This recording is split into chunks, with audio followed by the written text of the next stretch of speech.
Komen lah. Bagi komen sikit. Komen Agar jauh macam mana.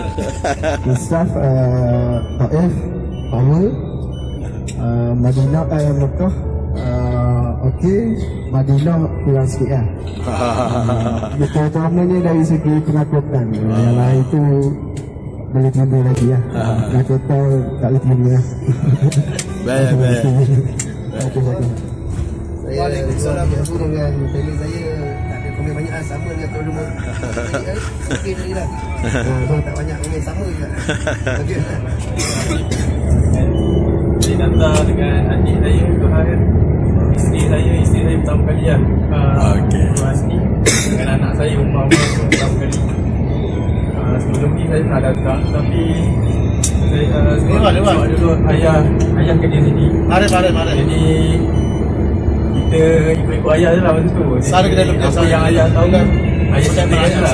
Macam ini saya first time datang dengan demo dari sini. Jadi saya propose sikit lah dia Mutawif yang ada knowledge. Berapa kali ilmu tu tuan? Memang Mutawif dah lama duduk sini kan. Jadi saya banyak belajar. Sebenarnya yang ni saya lagi banyak belajar daripada yang setelah datang dulu ni lah. Yang lain tu sama pun macam dia cakap.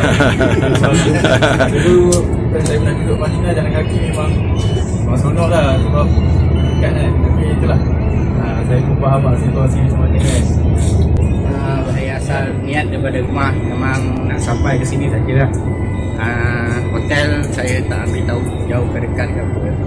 Sebab dekat Madinah ni memang ramai-ramai yang ada hotel jauh lah daripada Madinah. Tapi bagi saya seronok jalan kaki lah daripada naik van lah kan. Tapi saya ucap terima kasih kepada Mutawif nak masuk. Ustaz Guru Leader, Ustaz Ha banyak membimbing saya dan isteri saya lah. Dan Mekah dengan Madinah lah. Sekian, terima kasih. Assalamualaikum warahmatullahi wabarakatuh. Saya Nur datang sini dengan family, kakak dan mak lah. Untuk saya kira first time. Untuk mak dan kakak tu repeat lah. Untuk pengalaman saya nak komen, so far servis yang diberikan Alhamdulillah daripada group leader dan juga daripada Mutawif tu sangat membantulah. And then saya faham sekarang kita peak season, hotel jarak dengan masjid tu agak jauh tu kita faham lah. So kita boleh betul answer lah.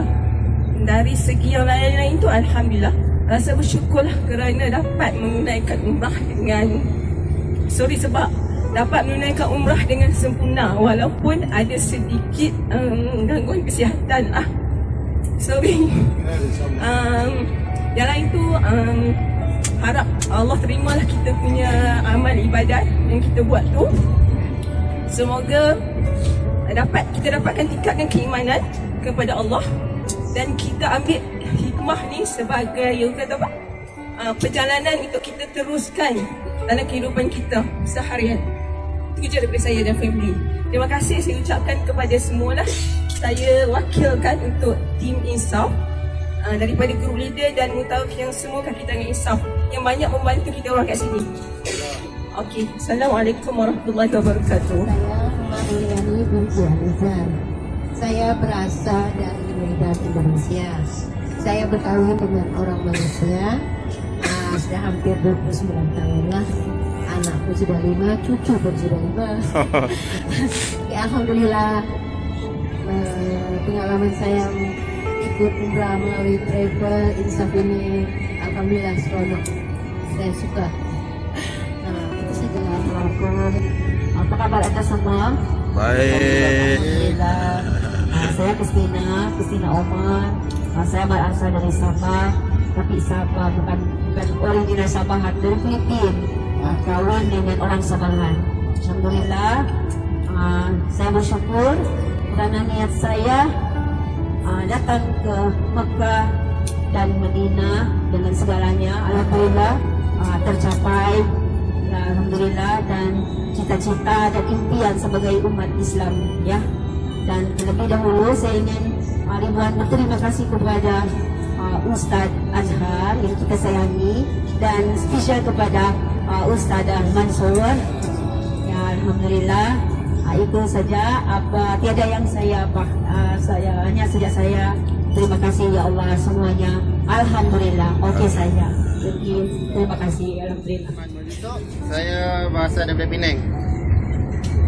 Pengalaman join travel umrah ni memang bagi saya perhati lah, sebab saya jaga hotel tu bagi saya okey je. Jaga hotel tu okey, sebab saya ada jalan kaki je pun pergi Madinah. Jarang saya naik van pun sebab yelah faktor usia saya lagi kan. Mudah lagi. Tu yang bincang tu. Bagi saya okey semua. Mutawif semua okey sedi. Kalau apa-apa masalah, kontak terus. On the spot. Tu lah. Okey dah.